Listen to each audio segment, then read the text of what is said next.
Hello everyone, welcome back to my channel.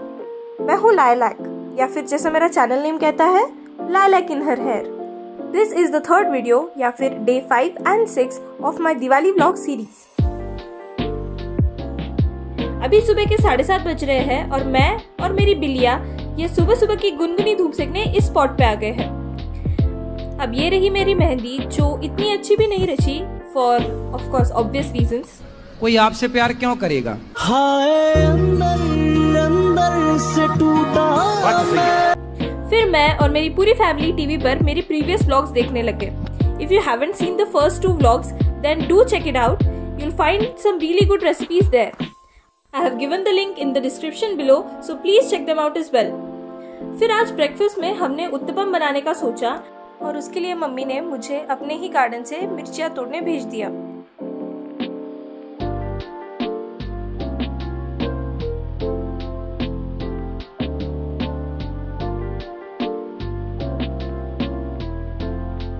और जैसे कि आप लोग देख ही सकते हैं, इनका कलर कितना अच्छा आया है। They are red and spicy. अब मिर्चियों के साथ मैंने सारे गुलाब भी तोड़ लिए। अब देखो, यही गुलाब जो तोड़ने के 2-3 घंटे के अंदर ही मुरझा जाते हैं, वही गुलाब इन्हीं पौधों पे पिछले 5-6 दिनों से खिल रहे हैं। ये सारे गुलाब अलग अलग वैरायटी के हैं और सबका बडिंग पीरियड और लाइफ स्पैन भी अलग है। फिर भी ये इतने दिनों से इतने सुंदर फूल दे रहे हैं, जिसके कारण मेरी माँ और मैं हम दोनों ही खुश हैं।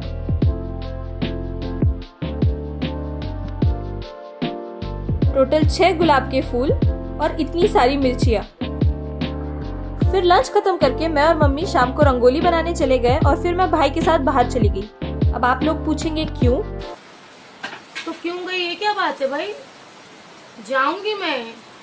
My life my rule. हाँ ओके, नो बकवास बेफिजूल। अब शाम का टाइम था और सनसेट कुछ ऐसा हो रहा था, तो हमने तो खूब एंजॉय किया। अब ऐसा खूबसूरत नेचर जब आप किसी के साथ, स्पेशली अपने सिबलिंग के साथ एंजॉय करते हो, तो मन में बस यही ख्याल आता है कि कब इतने बड़े हो गए यार, कि अकेले घर से दूर रहने चले गए। अपने होमवर्क का स्ट्रेस लेते लेते अपने करियर और जॉब का स्ट्रेस लेने लग गए। हम इतने बड़े कब हो गए कि घर वाले ड्राइव पे जाने की परमिशन अकेले देने लगे। All of it gets surreal sometimes. फिर फाइनली हम घर आ गए। अब घर कुछ इस तरह दिख रहा था। खूबसूरत है ना? वैसे देखा जाए तो इन घर की दीवारों ने भी तो हमें बड़े होते हुए देखा है। शायद ये घरौंदा भी हमारे साथ ही बड़ा हुआ है।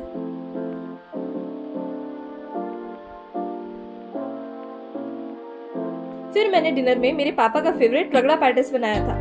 ये वाली रेसिपी को आप टिक्की चाट भी कह सकते हो, क्योंकि ये रगड़ा मटर से नहीं बल्कि मेरी मॉम के बनाए हुए छोलों से बना हुआ है। एंड ये किसी भी लेफ्ट ओवर छोले को यूटिलाइज करने का सबसे अच्छा तरीका है। तो सबसे पहले आ जाती है हमारी आलू की टिक्की, उसके ऊपर मेरे मॉम के स्पेशल छोले, जिसकी अगर आपको रेसिपी चाहिए हो तो please comment down below and I will make a separate video for it. फिर आ जाती है उसके ऊपर खट्टी मीठी दही। मैंने इसके साथ ही बनाई थी ये तीखी ग्रीन चटनी, और उसी के साथ मैंने घर पे ही बनाई थी ये खट्टी मीठी इमली की चटनी, वो भी इमली को बिना भिगोए। And I absolutely nailed it. ये इमली और सॉल्ट की चटनी इतनी अच्छी बनी थी that it absolutely stole the show. फिर उसके ऊपर आ जाते हैं कुछ बारीक कटे हुए प्याज और आखिरी में क्रंच के लिए आ जाती है सेव। इसी रेसिपी का एक वर्जन ऑलरेडी चैनल पे अवेलेबल है, बट अगर आपको डिटेल्ड रेसिपी चाहिए विद ऑल द कंपोनेंट्स तो comment down below and I will make a separate video for it.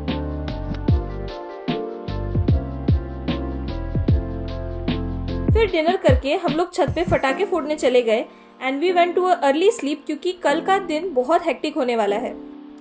फिर दूसरी सुबह लूना और चीनी को खाना देकर और सबको उपटन लगा के अच्छे से नहलाने के बाद मैं नहा कर तैयार हो गई और फटाफट किचन में चली गई टू मेक नैवेद्य।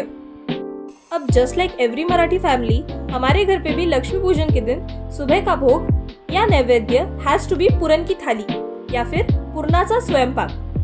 सो आई होप आप सभी ने पुरन पोड़ी का नाम तो सुना ही होगा, which is basically made out of cooked चना दाल, जिसको इस स्पेशल मशीन में से ग्राइंड किया जाता है, जिसको हम पुरन पात्र भी कहते हैं। ये पुरन पात्र इस कुक्ड चना दाल को ग्राइंड करके एक पेस्ट जैसी कंसिस्टेंसी में कन्वर्ट कर देता है, और फिर इसी ग्राउंड चना दाल को हम शुगर मिक्स करके वापस से कुक करते हैं and it turns into a consistency like this. अब जब तक ये पूरन गर्म है तभी उसमें जायफल और इलायची कूट के डाल दी जाती है और इसे ऐसे ही ठंडा होने के लिए रख दिया जाता है, जिससे कि ये थोड़ा ड्राई हो जाए और स्टिफ भी हो जाए।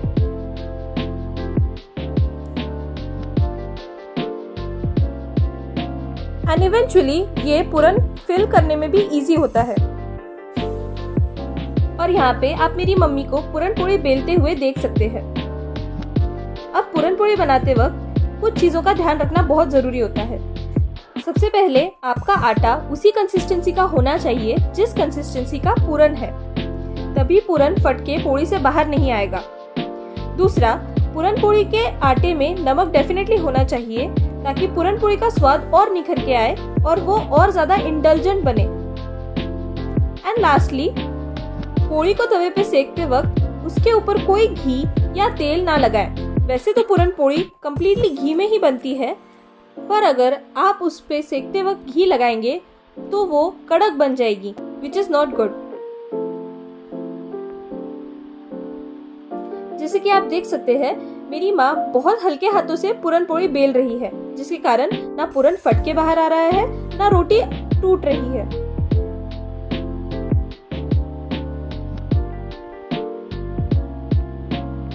And that flip is something that I need to learn. अब सबसे पहले भोग निकालने के लिए मैं गार्डन में केले के कुछ पत्ते लेने चली गई। अब ये पत्ते काफी छोटे हैं, मगर नैवेद्य में इनका बहुत मान है, इसीलिए इनसे काम चलाना पड़ेगा। तो नैवेद्य की थाली में सबसे पहले आती है हमारी गर्मा गर्म पूरन पोड़ी, जिसके ऊपर जाता है बहुत सारा शुद्ध घी।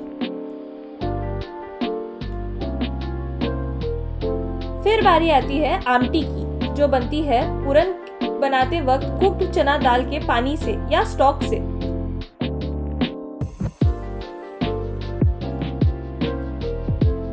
फिर आता है भाताची मोद, which is basically चावल served in a traditional and sophisticated manner.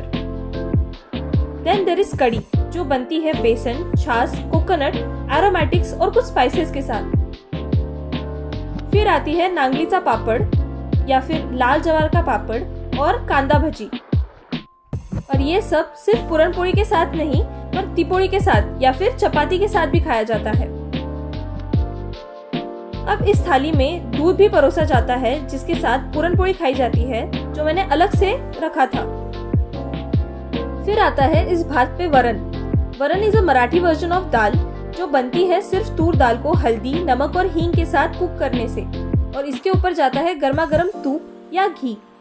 And I just no, सारे मराठी बच्चे जो ये खाकर बड़े हुए हैं, ये उनका कंफर्ट फूड है, वरण भात तूप। अब लास्ट में ये लेमन स्लाइस, जो स्पेसिफिकली लक्ष्मी पूजन के नैवेद्य में रखी जाती है। और ये रहा हमारा पूरा नैवेद्य का ताट। फिर मस्त पूरन पोड़ी खाके मैं लग गई वापस से काम करने। अब आई एम श्योर हम सभी को घर में कुछ ऐसी रिस्पॉन्सिबिलिटीज दी जाती होंगी जो बचपन से सिर्फ हमें ही करना पड़ता होगा। एंड मेरे घर में ये रिस्पॉन्सिबिलिटी है लक्ष्मी पूजन के दिन बैठ के सारे तोरण और हार बनाना। ये रिस्पॉन्सिबिलिटी हमेशा से मेरी ही रही है और मुझे ये करने में बहुत मजा आता है। It is almost like nostalgia to me. फिर आज मैं और मम्मी रंगोली बनाने जल्दी चले गए, क्योंकि एज यूजुअल आज साल की सबसे बड़ी रंगोली बनती है। फिर पापा और भाई ने मिलकर सारे तोरण लगा दिए और फाइनली हमारी सारी रंगोली बनकर भी तैयार हो गई। I am really proud of it. अब आप लोग बताइए, आपको कैसी लगी?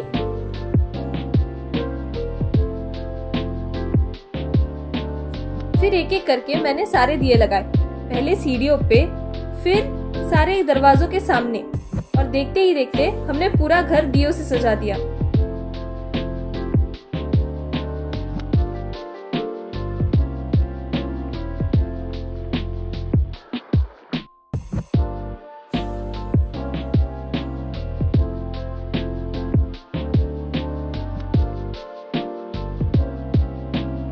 Here's a quick fit and hair check। और फिर अंदर आके देखा तो मम्मी पापा ने पूजा की सारी तैयारियां कंप्लीट कर ली थी।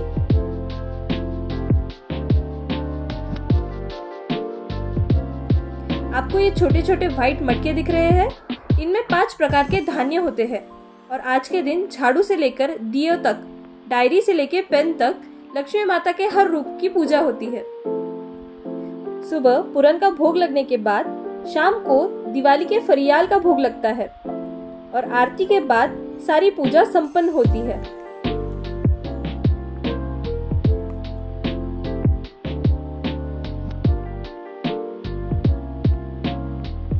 और पूजा होने के बाद हम सभी लोग गाड़ियों की पूजा करने चले आते हैं।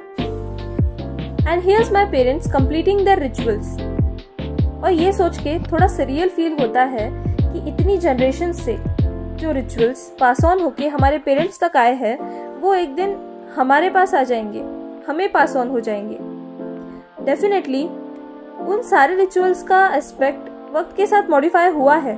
पहले हम हमारे गाय बैलों की पूजा करते थे विच वर अ मोड ऑफ ट्रांसपोर्टेशन, और अब हम गाड़ियों की करते हैं, but the essence of it is the same, respect and gratitude. Finally we ended the night with a lot of firecrackers। और मेरी तरफ से आपको और आपके पूरे परिवार को दिवाळी और नववर्ष की हार्दिक शुभकामनाएं। तुम्हाला आणि तुमच्या पूर्ण कुटुंबाला दिवाळी व नववर्षाच्या हार्दिक शुभेच्छा। Thank you so much for watching, and if you liked the video, do like, share, subscribe and comment, and stay tuned for more such videos. Till then, I'll see you soon. Bye bye.